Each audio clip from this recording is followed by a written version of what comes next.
Olá, turma! Agora, novamente, continuando nosso curso de Segurança do Trabalho com a nossa disciplina Conservação Ambiental. Hoje nós vamos ver a aula 3, uma abordagem sistêmica do meio ambiente. Veja, nós vamos analisar uma abordagem sistêmica do meio ambiente para que a gente possa compreender esse processo de transição da abordagem naturalista para a sistêmica. Lembra aquela abordagem naturalista, onde só via a natureza e o homem separados? Veja que lá houve uma transição e a gente já começa a perceber essa abordagem sistêmica de interação, né, entre sociedade e natureza. Para isso é bom a gente entender o que é o sistema meio ambiente. Primeiro, que essa abordagem sistêmica foi adotada como um método científico por diversos ramos do conhecimento. Isso vai estar, por exemplo, na administração, isso vai estar na medicina, isso vai estar na engenharia, com o objetivo de promover uma análise integrada do meio ambiente. Ou seja, vamos analisar o meio ambiente como um sistema que precisa de engrenagens, de instrumentos, de ferramentas, de condições para uso. Então, essa imagem dessa nossa sociedade e aí de vários elementos aí de atividades econômicas e humanas, simbolizando um pouquinho dessa árvore conectada com vários aspectos, né? Então, Almeida e Tertuliano, que são dois autores, vão colocar que um sistema pode ser entendido como um conjunto de elementos que interagem, uma engrenagem. O avanço decisivo dessa concepção sistêmica da vida foi de ter abandonado aquela visão cartesiana, ou do verdadeiro, do falso. Lembra que a gente já comentou isso? Da mente como uma coisa e de ter percebido que a mente e a consciência não são coisas, mas processos. É o autor Capra que trabalha isso.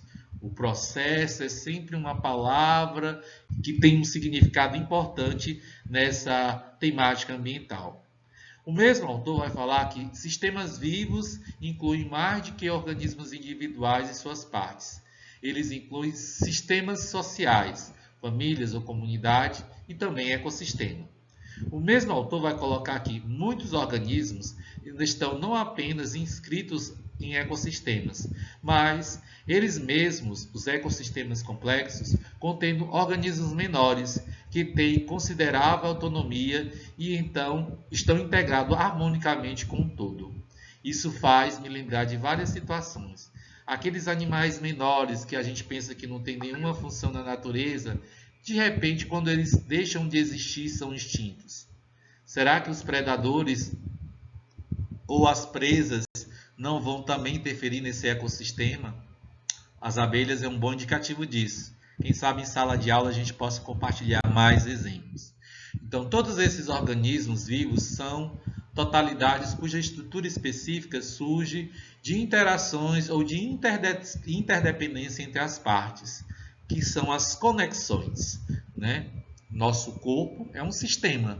Ele precisa dos vários funcionamentos normais dos nossos órgãos para que a gente possa estar vivo aqui. Já pensou nisso? Em pensar nisso em torno do meio ambiente, de todo esse espaço onde a gente tem as relações com a natureza, como também um ambiente vivo. Quero escutar mais de vocês em sala de aula nos nossos encontros presenciais, trazer esses exemplos do cotidiano. Então aí a gente tem sistemas vivos, ecossistemas e tal. Eu estou aqui um pouquinho pegando essa palavrinha, mas é sistemas sociais. Então, sistemas vivos, sistemas econômicos, ecossistemas e sistemas sociais. Há uma interação quando a gente vê isso na perspectiva da conservação ambiental. Então, a visão sistêmica ou holística, que é esse ver o todo, diz respeito essencialmente à interação ou à interdependência de todos os aspectos ambientais. Os meios físicos, biológicos, econômicos, psicológicos, religiosos, sociais e culturais. Veja, tanta coisa está à nossa volta que às vezes a gente nem percebe. Ter uma visão sistêmica, uma visão holística, é perceber esses detalhes. Em sala de aula a gente vai dar mais exemplos sobre isso. Então, a transição da abordagem naturalista para uma abordagem sistêmica do meio ambiente não é fácil. É algo que necessita de uma formação, de uma abertura de diálogo. Tem uma autora que fala de trocar as lentes. Então, eu preciso trocar as lentes sempre para ter uma visão mais adequada. Tirando o meu óculos ou ele embaçado, eu não vou ver direito. E não é fácil isso. Então, isso é uma construção relacional, é uma construção dinâmica. Não depende só de mim, depende de outros atores aí importantes, né? Uma visão a longo prazo, não imediatista. Um aumento da abordagem local e global, não só ver os problemas ambientais tão distantes, mas os problemas ambientais que estão à nossa volta, no nosso bairro, no nosso trabalho, no nosso cotidiano.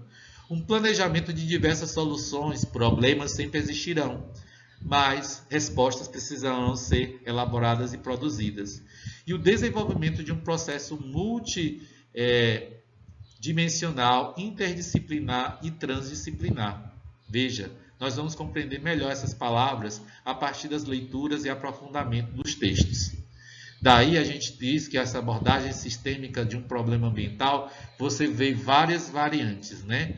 Desde a planificar esses espaços aí que estão interagindo.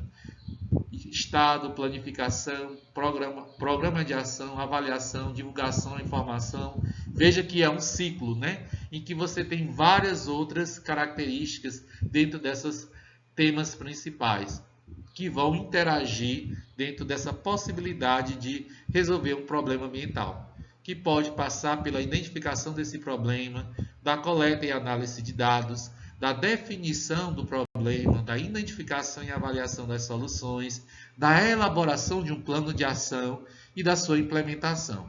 E aí a gente tem uma outra palavra que está escondida, mas da ação efetiva que vai promover essa melhoria contínua.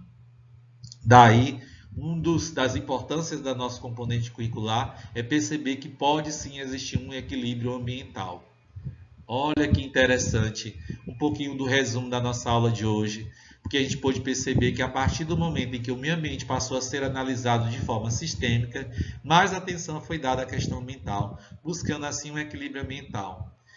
Recomendo fazer a leitura do texto, fazer essas anotações, tirar as dúvidas, para que a gente possa discutir nos nossos encontros presenciais ou no nosso chat. Então, até a próxima aula.